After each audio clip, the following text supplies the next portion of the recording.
তোমরা কি জানো সবচেয়ে বড় মিসকিন কে? সবচেয়ে বড় মিসকিন কে?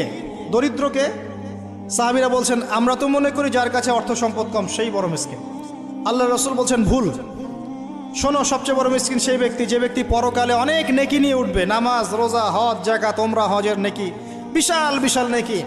এরপরে সে দেখবে সামনে মানুষ দাঁড়িয়ে আছে, কারো গীবত করেছে, কাউকে তহমত দিয়েছে, কাউকে অপবাদ দিয়েছে, কারো টাকা চুরি করেছে, কাউকে অন্যায়ভাবে জুলুম করেছে, কাউকে পিটিয়েছে, কারো সম্পদ লুট করেছে ইত্যাদি। তখন আল্লাহ পাক বলবেন শোধ করে দাও। কিভাবে শোধ করা হবে? ফেরেশতারা জিজ্ঞাসা করবেন, আল্লাহর পক্ষ থেকে হুকুম আসবে এই ব্যক্তির নেকিগুলোকে ওদের আমল নামে কনভার্ট করো, বলছি শেয়ার ইট পাস করে দাও। ওটা আরো বড় টেকনোলজি হবে ইনশাআল্লাহ তাআলা।